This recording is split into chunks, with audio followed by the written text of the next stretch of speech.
So congratulations on Avengers: Age of Ultron. Thank you. Because It's done okay.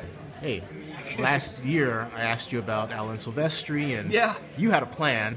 I did. You politely listened to my concerns, and then you went way over them. So I'm going to high five you right here. Thank you. Well done. Yeah, yeah. The question is to, like, I remember we were talking about it. Yeah. It's like, I always, my thing is I always want to bring in themes that were before me. And to me, to not have the Silvestri theme would have been a crime. And it unifies. I think it throws some nostalgia in there. It makes you feel like you've picked up where it left off. I mean, you can imagine Star Wars without that, or Harry Potter, or Rocky, or whatever. If you take that away, you're taking away that kind of DNA of the movie. So we had to do a lot of new music. I had to write a lot of new themes. There was a lot of new Avengers, Vision, and on and on and on.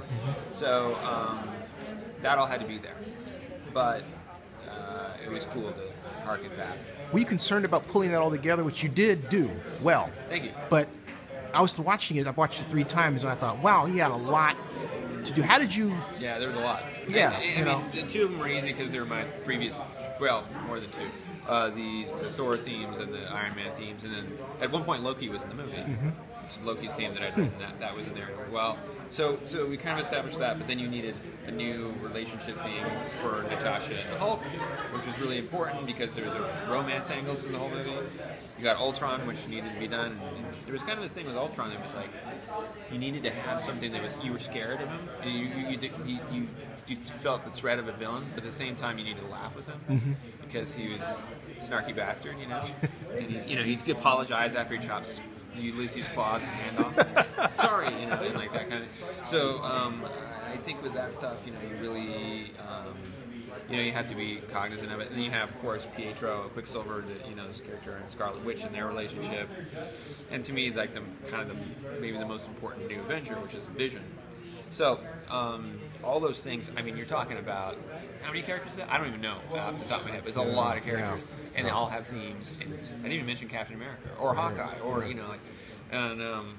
and so then you also had the theme for the Sokovian people, and then you and there was kind of a thing for South Africa and those scenes, and then the Hulkbuster. So it was a challenge, but I think hopefully it kind of and it is, as Chris was saying in the panel, is that the movies, they're always working on the movies. Marvel movies are always they're creating scenes to the very last. So you need to really kind of keep on bobbing and weaving. And on Avengers is such a massive task. Did you have to deal with that kind of shit? Because remember that came up with the Guardians of the Galaxy with when Mr. Bates had to deal with that. Yeah. Remember that? Yeah. I mean, for sure. I mean, you have to. Stuff's changing, so you just have to go with the flow, But I'm glad with what we came up with. Congratulations. Thank you. You have Age of Ultron, you have Thor: The Dark World, you have Iron Man 3, Infinity Wars. Infinity Wars. I mean, because you seem to be like, I think you even did think the phase 1 and 2. I've done. I know I've done 6 Marvel projects in 2 years or something, or 3 years. Because there's also the Assembling a Universe, which is the documentary, and I did that, and then there was the short with they continued on. It was between Iron Man 3 and Avengers that they did with Ben Kingsley. So I did that, and then I did. So there's all these different things, but and of course there's a new Thor movie coming, and there's also it's like they've really got their slate very carefully planned in terms of what it is, and musically we'll see where it goes. I would love working with Marvel, so whenever they want to have me, I'm cool.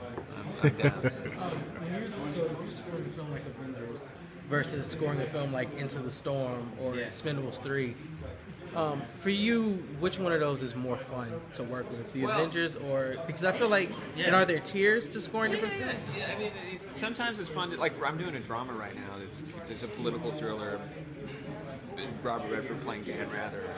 It's like... It's Iraq War, and they're investigating George Bush and some shenanigans that were going on. And all this.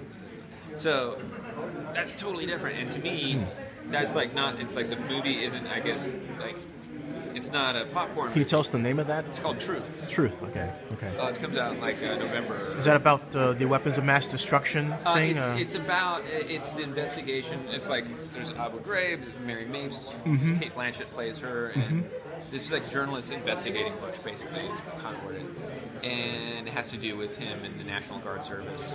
That he I remember. cheated his way Right. in. And so that's like. It's not a popcorn movie, but it's really fun to score, and it's a fun movie to watch too. Like it's just very suspenseful and awesome, but at the same time, it's a different vibe. So I think fun, like Expendables or Fast and Furious or Avengers or whatever. These are all so different that they're fun in a different way.